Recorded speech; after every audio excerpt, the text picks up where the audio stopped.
Chapter 9, Act 1, The Fool. On the outskirts of Scorch Valley, which could be found at the base of Mount Entelo, Alex had set up camp for the night. While staring into the burning embers, getting lost in thought, there was movement beyond the shrubbery surrounding him. He gets to his feet and unsheathes his sword and moves towards the source of the sound. "Whatever you are, get away from here," he said to the cold night air, and then the movement ceased. As Alex turned around, he startled by a vision of his fallen comrade, Dicron. All bloodied up and missing most of his flesh, holding his jaw in his hand, as the Nordorf tongue hung there twitching about under the lonely top jaw. He was seated next to the embers, blankly staring. As Alex blinked his eyes, the apparition had vanished. He stared at the spot for a while, wondering if it was perhaps his guilt that made him see what he did. Or could it have been an illusion projected by Zedimus? The more he pondered, the more questions arose, till eventually Alex put out the remaining embers, laid down, turned over and closed his eyes. Hours later, "Alex," a voice whispered, forcing Alex to sit up and peer into the darkness. "Why did you do it? Why did you leave me? If you couldn't save your friend, how will you save the girl?" Alex, now frozen, keeping his mouth shut, continuing to look around while charging up his hand, as the reddish glow lit up his face and the surroundings. Seconds later, the embers reignite and the flames shoot up higher than the treetops. Alex looks in both shock and awe, but the sensation quickly dissipates to fear as he now comes face to face with Dicron and his grim facade. "You left me, friend. He said, holding his jaw in place. You left me for dead. Why?" Dropping his jaw, exposing the tongue, pushing Alex to the ground, now oozing a thickened tar-like substance all over his face. But as Alex begins to struggle and fight back, everything is still. Like nothing happened. Leaving this place was his only option now, so he begins to pack up his gear. "Well, it looks like I won't be getting any rest this evening." "Fine," he said while stuffing his bag. He then lights up another torch and is on his way.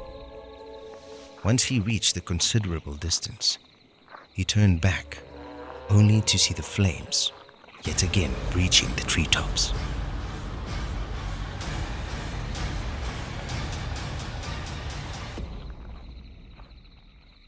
Dawn was on the horizon, and Alex needed to make it past Scorch Valley before the sun burns the surrounding landscape.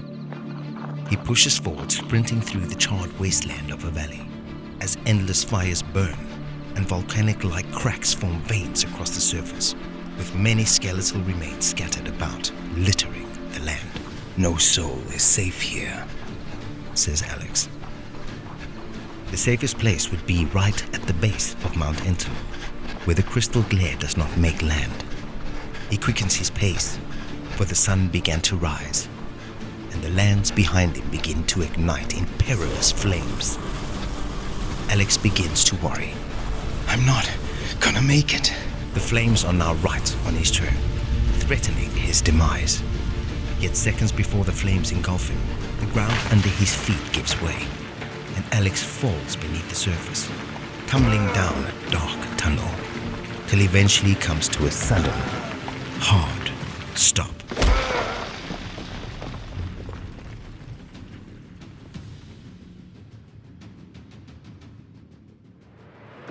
Minutes later, he awakens, still disoriented, as he rises to his feet.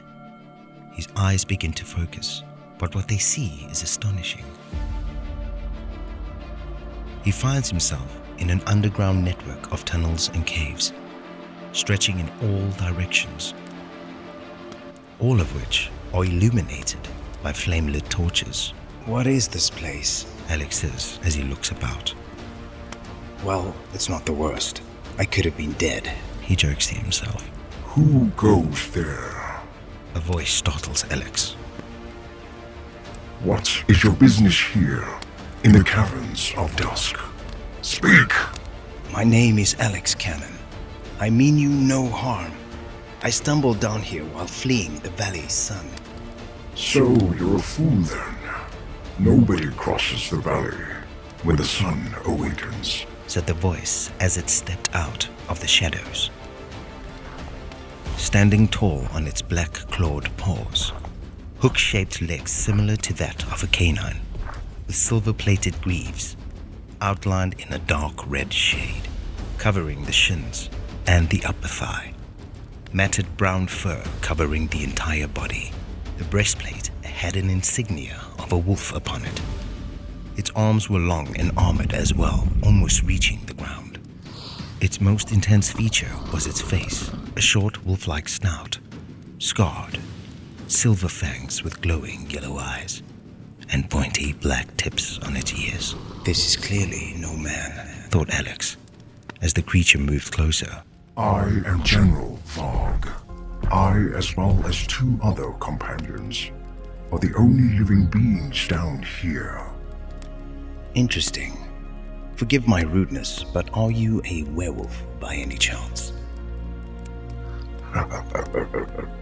No. You speak of the Ancient Ones, of your Earth realm. It has been a millennia since that name was used. We are the Lucinian wolves of Lycanthus, and no, we do not change back to the human form. We are as we are. Come with me, stranger. Let me show you the world beneath the valley. It's not often we get company down here. Only charred scraps from above. Varg says jokingly, and the two slowly make their way down the tunnels.